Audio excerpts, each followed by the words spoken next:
This video is presented by EA Gamechangers. Massive thanks to EA for flying me out to Gamescom to capture this footage for you guys. So today I wanted to give you guys a decent rundown on the new timed shooting feature on FIFA 19. So we're going to basically talk all the way through it, you know, from starting to literally take regular shots all the way to the benefits and the negatives and stuff of maybe doing this risk versus reward system that is time shooting. So just some stuff to bear in mind as you're watching this video. This is what I captured at Gamescom in Germany on the kickoff mode of FIFA 19.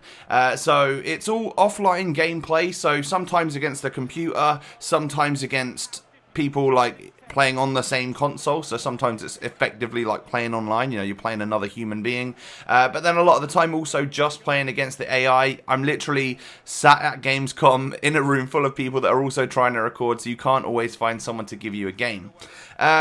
Also, something else to notice as this video is playing is that I have, for pretty much all of these clips and pretty much all of the games that I played, I turned the trainer on so that you guys can see, well, it's a lot more graphical to show you the time shooting with the trainer on. So sometimes you'll notice that there's like directional arrows and stuff by my player's feet. I couldn't turn that part off as well as having the trainer on, and I wanted to have that on so that you can, I mean, for me, that's like the best way for you guys to learn is to turn the trainer on. There's a specific way that you can do it so you don't have like every part of the trainer on when you don't necessarily need it, but just so it pops up when you hit a timed shot. And that is exactly what I would recommend to you guys, because you get to see like the bars moving their way in, and that is very beneficial to learn how and when to strike the ball for a good timed shot. So the very basics of FIFA 19 shooting. Obviously, you press and hold the shoot button to power up a shot. You know, that's just normal. You know, time shooting is optional. You could just press and hold the shoot button how you normally would, and then don't press it again, and your player will take a perfectly regular shot, and it won't be a timed shot, and there's every chance that it could go in the back of the net, just how it has been in previous FIFAs. Now, that's absolutely fine, and I'm not going to lie, did that a fair few times as well, just because it made sense in certain situations to do that. Now, what I would imagine is that for the first couple of weeks or few weeks of FIFA 19 and FIFA 19 Ultimate Team, is that time shooting might be a little bit sort of frustrating for you lot, and for me as well, and you know, for all of us as we're trying to learn it. But it is a risk and reward based system, so like if you learn it and you nail it, you will be rewarded with better shots that are more likely to go in the back of the net. So yeah, it's just something that's going to take a little bit of time to learn. However, let's just say you're in the first weekend league and you're desperate to get a goal, maybe just hitting a regular shot without trying to time it might even be a good idea. It's up to you. It's completely down to you how you want to try and take your shots. So pressing and holding the shoot button once will power up your shot, and the longer you hold it, the more trajectory you will get. So obviously holding the shoot button down for too long, we all know, means the ball's going to go over the bar, and just tapping it means that you're going to put like a little bit less power, and it's going to be like rolling along the floor and stuff. Now, don't forget, you've also got different shot types. You've got the regular shot, you've got the finesse shot, the chip shot, volleys, headers, all of that type of stuff. So you can time all of those as well. So, you know, you're pressing different buttons. Let's say you're holding RB to take a finesse shot. You can also time your finesse shot, so it's not just on regular shots and stuff like that. And don't forget that being at a different angle all the time when you're shooting, you know, taking shots from different angles, first time shots, shots where you've had time to take a few touches and get composed, they're all gonna, that right there is the tough bit to learn, right? Because that is exactly where you're going to start to realize that actually if I'm super composed, I've got a lot more time from when I first power up my shot to when I need to time that shot to perfection. However, if you're at a dodgy angle and you're hitting like a scissor volley, then you're going to have to time it by double tapping that shoot button pretty much. Like, it's going to be a lot less time in between your first touch of the shoot button to when you press it again to time your shot. So that right there is exactly how you do a time shot, by the way. After you have pressed and hold the shoot button to power up your shot and get the right trajectory, just before your player strikes the ball, just before his foot goes through that football, is when you need to press that shoot button again. And that's pretty much all there is to it when it comes down to it. But it's a timing thing, you know. So like I just said, if you're super composed with someone that's got really high shooting and stuff, and he's taken a couple of touches and he's so composed in front of goal, by the time you've pressed that shoot button, it will be like a slower, you can see the bars moving in on some of these clips throughout the video. The bars moving in will be a lot slower. Now, yeah, that means that you've got more time to time your shot, but also it means that if you accidentally aren't really looking and you press the shoot button a little bit too soon or something, that's when you're going to hit an early shot or just completely skew the shot wide because you hit it way too early. You try to time it too early. Now, it's probably a good idea for me to tell you about the different types of timed shot that we can get. So you can hit a normal shot where you don't time it at all and nothing else will pop up on the screen. You know, that's literally just one press of the shoot button. And then you can get a too early red timed shot. So you're super composed, you wind up a shot, you get the trajectory just right, but then you almost double tap, so you don't leave anywhere near enough time for the player's foot to strike through the ball. You hit that timed shot button way too early. It will go red, it will tell you that you've done wrong, and of course your shot will completely and utterly skew off, and it's very unlikely that that will then fly into the back of the net. Don't get me wrong, I've had it happen where I'm aiming for the top right corner, I accidentally hit it early, way too early with a red shot, and it flies into the top left corner because that's just, you know, my player strikes through the ball and that is the angle that the ball went off at. It's rare, but yeah, it's gonna happen from time to time where a player scuffs a shot into the back of the net. Now the next one is where you're slightly more accurate, but you're still hitting the ball too early. So you're still hitting that timed shot button just before your player should do when he's striking his foot through the ball. If so, the indicator will glow yellow for you and it will tell you that you're doing it too early. And in that case, a lot of the clips that you've seen or you're seeing throughout this video are showing that even with yellow shots, I was still actually scoring quite a lot of goals. There seems to be less, less error in that, obviously, than if you were to hit a red shot, but it doesn't seem drastically bad. So, yes, a yellow shot will be less likely to go into the back of the net than if you were to hit just a normal shot and not bother timing it.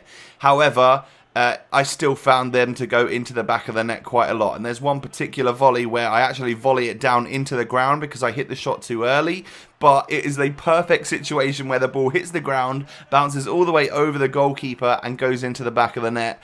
And in that situation, it's like a freak shot that I don't think I would have scored if I timed it perfectly. So the next one, you know, if you've hit either a normal shot or a red shot that's way too early or a yellow shot that is just early, the best thing to do is to time it to perfection, to get that green indicator pop up, letting you know that you have hit it with great timing. That means that just before the player has struck the ball, you have hit that shoot button again at the exact right time. And what you'll notice is that your player's shot will take... we'll get a nice little increase in power. You know, it seems to be more powerful, more fast, and also it will have better trajectory and will fly perfectly at the trajectory that you wanted it to do. So more likely for it to go into the back of the net. So whereas you might have just hit a regular shot and the goalkeeper might have just got a hand to it, pushed it out from a corner, there's more chance with a more powerful shot that's slightly more accurate into the corner that you want it to go in, that it's going to fly past the goalkeeper and into the back of the net. Now, the final type of shot is if you hit it too late. So if you if you strike the ball and you try to time your shot, but just after the players actually hit the ball, you'll get an indicator pop up, which will be white or grey, which shows you that you were too late. Now, in this instance, basically that just reverts to a normal shot, because EA aren't going to change the trajectory or the movement of a ball after it's left the player's foot. So in that case, you've just mistimed it slightly too far, which means your player is literally going to take a normal, regular shot, as if you didn't even bother trying to time it. Now, that situation happened for me quite a lot, because obviously you want to leave it until that very, very last second before you can hit the ball, you know, as your player strikes the ball to try to time it in the green. You don't want to do it too early and get one of them red or yellow shots happening. You want it to be green or grey, let's face it, because then you're either hitting something brilliant where you're getting like a bonus, or you're just hitting a regular shot. So my advice to you guys is to leave it as late as you possibly can.